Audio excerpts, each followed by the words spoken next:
Philip May. Mr. May, thank you so much for joining us on the phone, Mr. May, and I'm sure that you guys are so busy right now responding. So can you tell us at this point, I know it's going to take a while to actually get some of this fixed, but do you have any boots on the ground right now assessing any of this damage as of yet? Yeah, absolutely. So today is going to be a big day in terms of beginning those assessments. Immediately after a storm, one of the things we do, the first thing we do is we check on our employees, make sure they're safe, make sure they're okay, so we can begin the work of doing those assessments. Today will be a big day of beginning that process, given the broad geographic area on which we have to do those assessments. Those assessments are going to take some time. That won't get completed in a day, but those assessments will begin today and will allow us to start prioritizing where we're going to restore power. And that process will continue for several days as we do that, but we will begin to give customers estimates on when we can have restorations as we begin to accumulate that data, have those assessments, so we can know develop a plan of attack and have a good feel for how quickly or how long it will take to restore power. And as we've hit 9:30 on this Monday morning, the day following Hurricane Ida and the aftermath, Mr. May, as that assessment continues, what can you tell us now? What's the latest on outages here in South Louisiana? We know that more than 800,000 Entergy outages had been reported. What's the latest update that you've received? Yeah, so that number is continuing to rise. The storm is still doing damage on our system. It is beginning to move out of the area. Last number I saw was north of 850,000 customers. I think one of the areas that is a very strong focus of our team right now is the New Orleans region. That area is completely in the dark due to the loss of 8 transmission lines that feed into that area.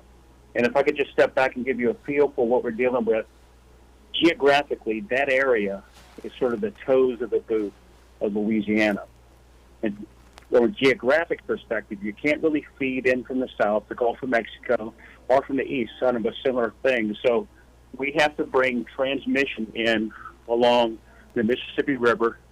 So you have a corridor on the west side of the river, east side of the river. If you've gone across the Bonnie Carey Spillway, I'm sure you've seen some transmission lines that head up north through Tangipahoa Parish, and then we also have feed lines that go through from New Orleans east to Slidell.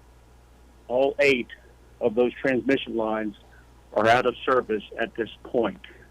Now, we don't have eyes on that yet, so we don't know what the extent of damage is. We do know one of the towers that failed was a tower that did not waver during Katrina.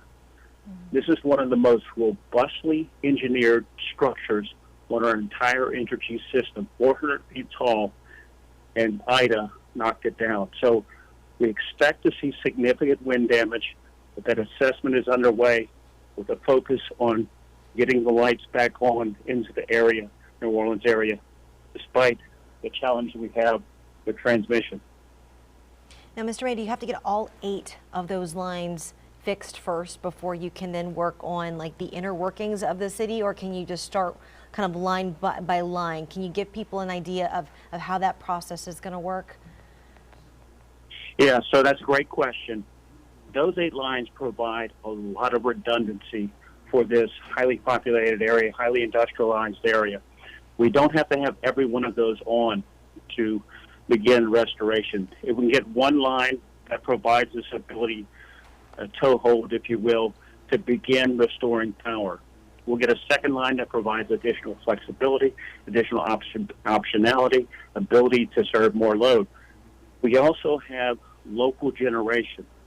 New Orleans Power Station will play an important role in relighting New Orleans. 9 Mile 6 in Jefferson Parish will play an important role in relighting the New Orleans area. So we don't have to have all 9 back, but we have to get eyes on the systems, begin restoring that, and then one at a time begin building back power in this region. Mr. May, we know the road to recovery is going to be just arduous. It's going to take one day at a time, hour by hour, really minute by minute.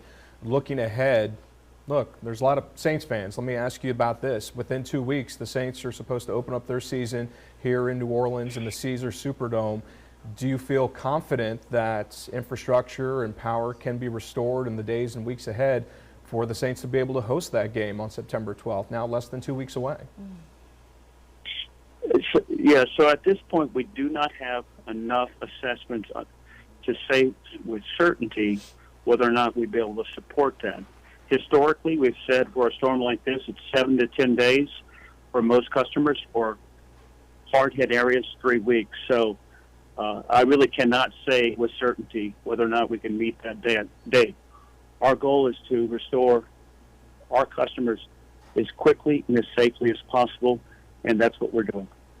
Now, when you mentioned that very large line, the one that you said was very robust, that withstood Hurricane Katrina, where was that located? So that line crosses the Mississippi River over from Avondale to Harahan. Okay, so that was the Jefferson Parish one that fell. That's correct. Okay. And one of the things that Scott Walker had mentioned this morning that, within that, and if you could explain a little further here, within that one particular tower, instead of having to put that one up, he said that you might be able to reroute some power until you can actually repair that one in particular, because again, like you mentioned, it is so robust, and instead of waiting weeks and weeks to fix that one, there's ways to divert power to kind of, put a patchwork together. So how does that process work? Yeah, so, as I mentioned, that structure is a component of one of the 8 lines that come into this region. We'll have other components like that we'll have to check on, but as noted, we don't have to have all 8 lines back in order to serve the city of New Orleans. We can do this with support from local generation, as I mentioned, and by getting lines back on one at a time. That particular line is a specifically engineered structure, as I mentioned, one of the most robust in our system, and that is going to take some time to repair. The repowering of the New Orleans region is not dependent on that line. Redundancy is helped by that line, but powering the city is not dependent upon that line. And Mr. May, as many residents spend this Monday morning at home in the dark, away from work, away from school, but sheltering in place where it's still safe, what's your message to them, knowing that a lot of folks are tired, they're exhausted, they're hoping for the best, they are resilient, but they look forward to the day when that power will eventually be restored? What would your message to them be? Yeah, so a couple things here. I mean, first and foremost, safety is top of mind. While we know the power is out through broad areas in the New Orleans region, there are generators that are out there running. Those generators can backfeed. You have to assume that every line that you see has the potential to kill you.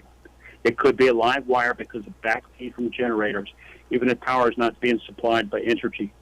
So be safe, stay away from down power lines. And those lines may be under trees or maybe on a fence and you don't see it directly. So I just urge extreme caution around those power lines. Also noting with generators, during Laura, the largest loss of life was a result of improper generator use. Please follow all safety instructions. And then lastly, just noting, this is our community. We live here too. Our employees, ourselves, we're sitting in the dark. We're ready for the power to be restored. This is a weather-tested team. We've been through this before. We know what we're doing. We will get the power restored as quickly and as safely as possible. And Mr. May, one final question here. At last check, we had about 10,000 extra workers who were going to come in and help you all. What's that number this morning in terms of the crews who are either coming in or planning to come in to help you and your hardworking employees, again, restore this power? Yeah, so we have a request out for more than 20,000 restoration workers to come help. Now, those at this point, we have about 15,000 restoration workers secured, and those additional workers will be flowing in through the rest of the week. Wow. And because they're coming from faraway places as far as New York, Colorado, they will take time to get here, and we'll be staging work for when they arrive. Well, we welcome them for sure, and we thank you for your time, Mr. May, and your insight on a system that's, you know, a little over our heads in some ways. You know, a lot of times we forget all of the integral pieces it takes to turn on your light switch. You know, something as simple as flipping the switch to make that happen.